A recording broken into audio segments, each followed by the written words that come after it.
Hi everyone, I'm going to go over the rules for naval engagements in Rome Total War, the board game. Now, when you take a look at the actual rule set, what you'll find is that there are a lot of things that actually go unsaid within the rules, and therefore it requires some interpretation. What we've decided to do here is to try and fill in with that interpretation and to try and retain as much kind of thematic realism as possible as we go through. You'll be able to read the rules and see whether or not you actually agree with that as you go through. So what we have here is we have a barbarian navy and a Roman navy. The barbarians have 3 ships and the Romans have 2 ships. Each of these navies also have armies attached. The rules don't specify exactly what to do with that army. I think that it's implied that you have the army stack sitting off to the side, and as units are destroyed from it, you're pulling them off the top. So you would shuffle the army cards up and then pull them off the top. What I've decided to do here is to divide them by the ships, and what the rules do say that we do is that we divide them evenly amongst the ships. So the barbarians have 6 army cards, which makes it nice and simple to divide. So 6 divided by 3 means 2 cards each. They're going to go face down underneath, and the enemy doesn't get to see what is on each of these armies. With the Romans, they have 5 army cards but only 2 ships, so when you divide that, it's not going to give you a straight number. What that means is that we're going to put 2 underneath one ship and 3 underneath another, so it's as evenly distributed as possible. When wounds are inflicted, the rules do not specify whether the attacker chooses where the hits are assigned or whether the defender chooses where the hits are assigned.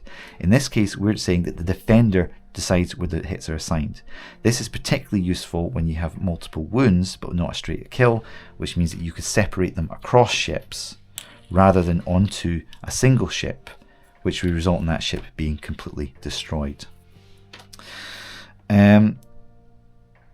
What we also want to point out here as well is that all of the ships in your navy will attack using the same dice, and that is decided by the level of development of your faction. That will be on your faction board. Definitely make sure that as you're going through the game that you are developing your navies to ensure that you're keeping up with your opponents. In this case, the barbarians have transports, which is the first level, and will be rolling black dice, and the Romans have Ebriums, which is the second level up, and will be rolling white dice. The colours of the dice improve in terms of the quality of the hits that you'll get going forwards. You can also see that it says at the bottom of each of these ship cards that they can carry up to 3 units and a general, so you can have up to 4 cards underneath each of these ships, provided that one of them is a general. If you're not able to, if you have an army that is larger than that, you're simply not going to be able to embark it at all. And so now we're able to move on to the actual battle itself. So if you have a blank result, that does nothing. If you have a cross, that results in a wound, just like that.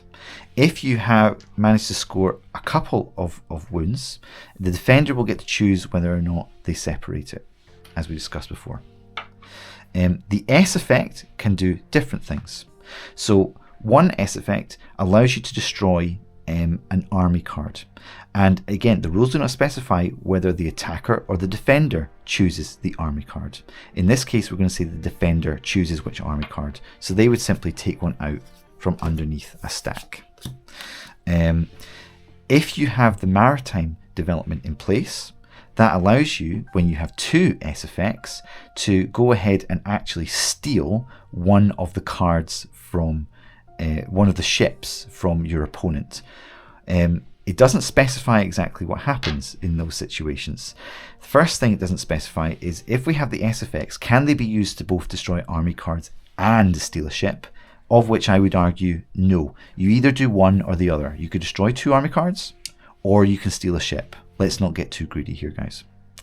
The next thing is that if a ship ends up getting stolen, remember that any army card sitting underneath it will also be destroyed. It doesn't specify whether or not a stolen ship actually enters the ranks of your army immediately, or whether perhaps it is placed into a reserve which you'll get at the end of the battle. I think it's thematic that it would go into a reserve at the end of the battle because you don't have a crew to be able to man it at the moment. So it will not join the battle straight away. The last thing is that if you get a skull, that is a straight kill all the way. Once a ship has been destroyed, all of the army cards on that ship are also destroyed. If you end up with only a single ship or no ships, then the engagement is over because you can't have a navy with less than 2 ships. So let's now move through a battle and show you exactly what it looks like. So we're seeing that the barbarians are attacking in this case. They roll the black dice and they have 3 ships, so 3 dice. Let's see which result they end up getting. In this case it's 3 blanks. That does absolutely nothing to the Roman navy. So what the Romans are going to do is they are going to respond, rolling their white dice. So there's 1 blank and there's 1 wound. So the barbarians get to choose where that goes. In this case, there isn't much to determine. The ships are all the same. There's 2 army cards, which they don't know what they are underneath here, so they're just going to pick any ship. Back to the barbarians' attack. Barbarians still rolling 3. Wounds do not affect your ability to be able to make attacks. In this case, 2 blanks and a wound. So the Romans will get to choose. In this case, they've got 3 army cards under here and only 2 under here. So they might want to make the choice to put the wound here. Okay. And then they are going to get the opportunity to respond.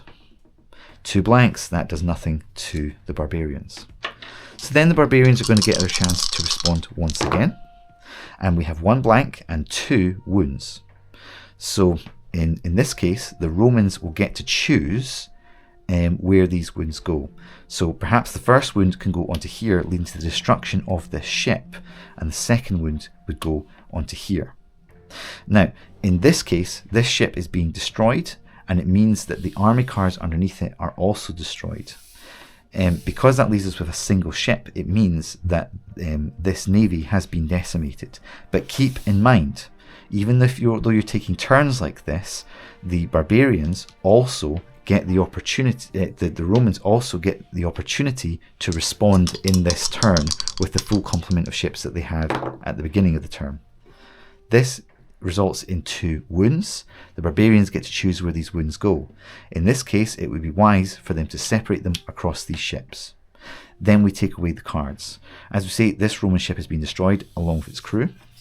Because you can't have a navy with a single ship, then also this is destroyed along with the army cards with it. The entire army and navy has been destroyed. The barbarians have succeeded without losing any ships, and in this case, now that the battle is over, the wounds are removed and they do not have any in-game effects within the campaign. What we didn't see within this battle is that if we had the maritime development in play, which means that perhaps the Romans were to roll 2 S dice, then what would happen is that the barbarians would then lose a ship. So you have to remember where it is within the order. So if the barbarians were attacking and then the Romans were responding and they get this, then it means that the ship would come straight over without the barbarians getting a chance to respond because it's happened within the same turn. So they'll take this ship and place it here in reserve. These barbarian army cards are destroyed. Okay? And you can either make a choice between whether or not you want to take the ship or whether you want to use these to instead to destroy army cards. It might be useful to try and destroy army cards in the case of when you're intercepting a navy because you're trying to prevent the army from moving. In the case where army cards are destroyed, the barbarians would make the choice as to where they want to take them from, but can't look at the cards before they do so. It's going to be randomized. So it might make sense for them to take from 2 different ships like that. The final thing that we didn't get to see is when you actually have the skull land. A skull results in an immediate death and the ship is removed just in the way that we have shown there.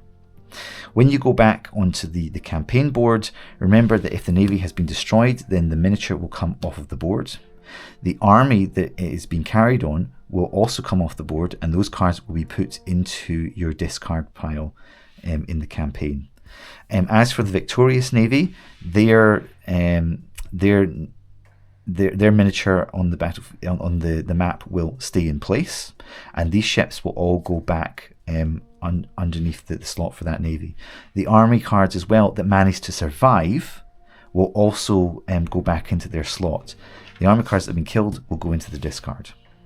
So that is a little bit of the rules explanation, and also some interpretation on the rules, which are intended to prioritize thematic realism over any kind of technicalities.